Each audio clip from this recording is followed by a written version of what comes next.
Combien j'ai réellement gagné en mars 2025? Bonjour les libéraux, on va regarder exactement combien j'ai gagné en mars 2025 grâce au logiciel Orthofinance et on va vous montrer comment on fait aujourd'hui. Bah c'est à toi, Florian. Allez. Donc, pour faire ça, donc je me suis connectée, on va reprendre peut-être depuis le début, directement sur mon espace Orthofinance et ensuite j'ai été cliquer sur combien dans ma poche. Je me positionne ici sur mars 2025 parce que c'est le mois qui nous intéresse. Donc je prends en parallèle mon relevé de compte bancaire du mois en question pour pouvoir faire directement les calculs. Donc je remarque ici qu'on a un nouveau petit encart. Donc pour ceux qui ne l'ont pas encore vu, ça va être un petit encart d'astuces finalement. Et à chaque fois, il y aura quelques petites astuces différentes. Et quand vous avez pris connaissance de l'astuce en question, hop, vous pouvez cliquer sur compris et elle disparaît.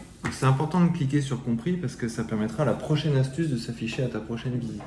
Différente à Ouais, chaque elle fois. sera différente. Ok. Donc on va commencer. Alors moi, je remplis pas le chiffre d'affaires en premier. Hop, je vais directement remplir la carte Pinko et l'URSSAF parce qu'ils sont très faciles à retrouver donc, dans mon relevé bancaire. Donc carte Pinko, elle est ici, il y a eu 635, donc je vais l'indiquer tout de suite. Et l'URSSAF, pas la peine de chercher, je suis trimestrialisée. Donc je sais qu'au mois de mars, j'ai pas fait de virement à l'URSSAF. Je viens de le faire là pour le mois de... On est fin avril là, donc pour le mois de mai. Chiffre d'affaires, bah c'est parti. Du coup, c'est les deux autres cases étant remplies. Donc, pour aller au chiffre d'affaires, je vais directement tout en bas de mon document et je vais prendre tout ce qui est à la partie crédit. Et là, je sors ma calculette.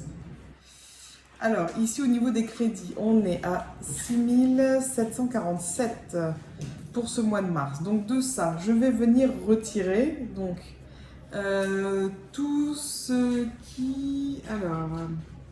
Alors là, tu as une petite astuce qui n'est pas très orthofinance, mais on voit que ton relevé il s'arrête à fin mars ici.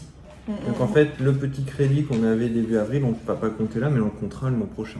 Alors, je vais le retirer du coup tout de suite. Ouais, on va le retirer. Donc, alors, moins 540, ici, donc, un virement de la sécurité sociale. En vrai, on aurait pu le compter, c'est simplement que le mois prochain, s'il n'est pas sur le relevé, on l'aurait pas compté en fait. Oui, ok, mais il risque de réapparaître. Faut juste être cohérent. Donc ça, ok, donc ça, je l'ai enlevé. Donc alors, qu'est-ce qui n'a pas sa place encore dans ma partie crédit? Ça va être, je sais que j'ai fait un mouvement interne de mon compte épargne du cabinet jusqu'au compte directement du cabinet qui est ici, que moi, sur mon intitulé, quand je fais mes virements sur l'application, j'ai mis directement retour épargne, comme ça je les identifie rapidement. Donc il n'y a eu que ça ce mois-ci. Donc je vais retirer donc ces 1500 ici. Donc en crédit, il me reste 4707. Donc normalement, c'est tout ce que tu as perçu de tes patients. Oui, de la sécurité sociale, etc. Donc 4707. Ok. Passons maintenant aux dépenses. Donc je retourne en bas de mon document. Les dépenses ici, 4409. On est reparti. 4409. Donc de la même manière, je vais retirer le gaz là du cabinet. Donc moins 96. Inutile de mettre les centimes. Hein. Alors, 96, c'est bien. Alors, ensuite, qu'est-ce que je vais retirer? J'ai pris mes petits documents aussi à côté. Qu'est-ce que je vais retirer? Je vais retirer les prélèvements donc personnels que je me suis fait. Donc là, ici, moi, pareil, le petit intitulé, je l'intitule virement perso. Donc je sais ici que j'ai pris 500 €. Je vais aussi retirer la carte Pinko que j'ai prise tout à l'heure. Je ne la vois plus, ça y est. On sait qu'elle est à 635 ici. Elle était juste au-dessus de ce truc-là, normalement. Le personnel. C'est pas le même 500. C'est pas le même 500, je me fais plusieurs virements. Alors, effectivement, il y en a encore à 500, donc moins 500 encore ici. Moins par carte Pinko, donc 635, mais effectivement, je l'avais repris dans la carrosse en dessous. Je sais que je me suis encore versé de l'argent ici, versement personnel ici à 1500, donc moins 1500. Et j'ai aussi un Madelin qui est ma prévoyance à 62 €, donc que je déduis. Alors le Madelin, on verra après, mais on doit le saisir juste à un autre endroit. Mais dans les dépenses mensuelles, on doit les enlever du calcul. Donc, ce qui me donne un total de 1116 € en dépenses que j'entre ici. Donc, le Madelin, bah, justement, il est là. Alors moi, ce que je te conseille, comme on ne l'a pas encore saisi, c'est déjà de lancer les calculs financiers pour valider ces chiffres-là. Donc, on regarde. Alors, finalement, en mars 2025, donc épargné pour mes futures cotisations 394 € et ma vraie rémunération utilisable. Donc, combien j'ai gagné en mars 2025? Donc, 2499, 2500 €.